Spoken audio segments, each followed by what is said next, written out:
Hello wrestling fans, this is Tom Colohue talking news again, as has become somewhat traditional on my Friday shows now. So I'm going to jump straight in. There is a lot to talk about today, including Drew McIntyre, Jinder Mahal, Adam Cole and his next contract, and a lot of people who may or may not be joining Impact. Starting with Adam Cole, to my knowledge he has not yet been offered any formal contract by AEW, but as is now public knowledge his WWE contract is starting to run out. We are looking at August as a point where he either needs to re-sign or he will be leaving.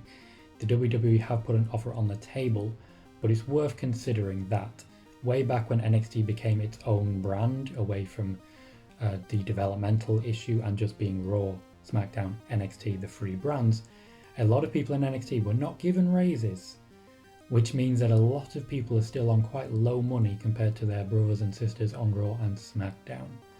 It is quite fitting and quite right, in my opinion, for a top level talent, whoever that may be, on NXT to be getting that money. There is an offer on the table. I can't say for certain Adam Cole's going to take it, but I can say for certain he's going to have a lot of offers if he chooses not to. Impact recently put out a commercial to hype up their upcoming pay-per-view, featuring a lot of formerly released WWE superstars, amongst them Drake Maverick, who is now signed to NXT, of course. So it's definitely not the case that all of them will be signing.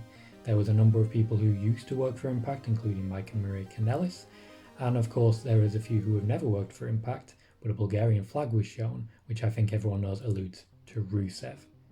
What I can say is that a number of offers have been made by Impact to a number of wrestlers who were released pretty early on in the schedule, and while there were a few full-time offers, there were also some offers part-time, with the idea that someone who may wish to travel to Japan in the near future and weren't able to at current may just wish to have some work on the table, so Impact may be a good place to call home for a little while. One thing I can say for certain is that I would be very surprised if EC3 did not go home. The response to the Fight Pit match on NXT between Matt Riddle and Timothy Thatcher was apparently so positive that they do plan, or at least the WWE are considering, using that match type more often, either as a event similar to Hell in a Cell, where it is a once a year thing, not a whole pay-per-view structure around it, just maybe once a year have a match, or as a signature Matt Riddle match, similar to how they briefly used the Lion's Den concept for Ken Shamrock. Sonya Deville and Lacey Evans started a feud on last week's Smackdown. This was mostly done via Twitter, but became quite an aggressive match with a countout. This is set to continue, with the idea being that Mandy Rose and Sonya Deville now do need to be moved apart. Given that both of their pushes, while together, have been very successful, they do now want to move Sonya Deville more into the general women's division. For that, they need to take on some faces, and we haven't seen much of Carmella, Naomi and the like recently, so Lacey Evans is the natural choice, outside of, for example, Alexa Bliss or Nikki Cross, which could come next. A lot of people are quite excited backstage about this feud, particularly fans of Lacey Evans, who really want to see her sink her teeth into something a bit more aggressive. This could be a fun one. Shayna Baszler will be returning to Raw moderately soon, possibly after Backlash or even sooner. She's only been taken out for a brief period of time, so as not to continually beat the same people and risk the burial, as it were. I think Liv Morgan has picked up a few too many losses recently, so they'd rather have her in backstage segments where she can establish herself. At the same time, Natalya has lost a few too many, so maybe Shayna Baszler is at her best, just taking a step back. She is likely to be the next to feud with Asuka for the Raw Women's Championship after all, and a large part of her step back now is to keep her out of the way of Nia Jax and the push that she is getting towards that championship, or at least a championship match. There is a large amount of speculation at the moment that Bobby Lashley may be coming out of his feud with Drew McIntyre as the new WWE champion.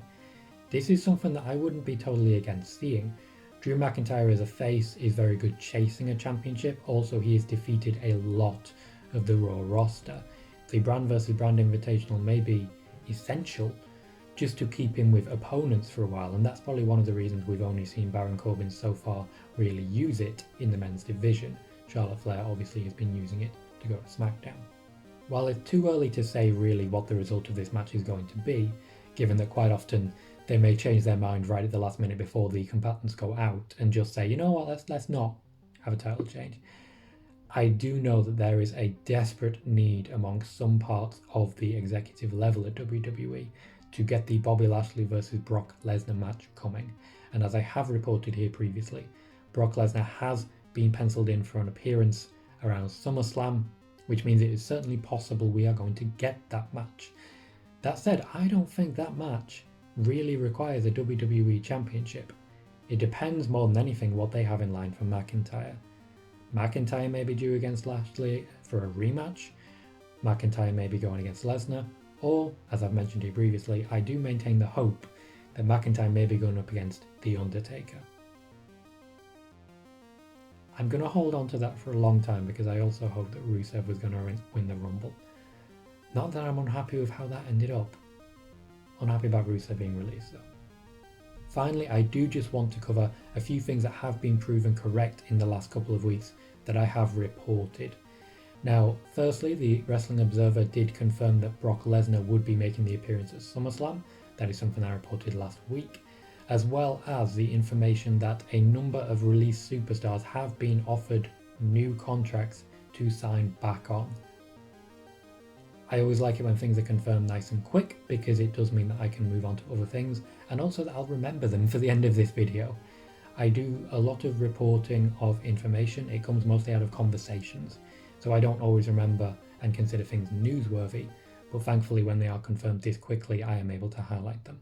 One last thing to mention, in a conference call, Triple H did confirm my report from 2 weeks ago that the schedule and the match order had been changed to help push Drake Maverick towards the Cruiserweight Championship, even though he wasn't successful. This is what made me believe that Drake Maverick had signed a new contract, and this is of course what has been now proven to have happened. That contract signed about 2 weeks ago, around when I made the initial report, coincidentally. That's everything I have for you today. Please do check out the rest of my YouTube videos. There is quite a lot of stuff that has gone up in the last 2 weeks and more to come in the following. I'm very proud of what I've been able to produce. Please do like this video. My record for any video is 27, so if you can beat that I would be eternally grateful. Still a moderately low number when you consider I regularly get more than 3,000 views.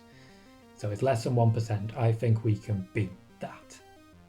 In the meantime, please do subscribe, follow me on Twitter @Colohue, and thank you for watching.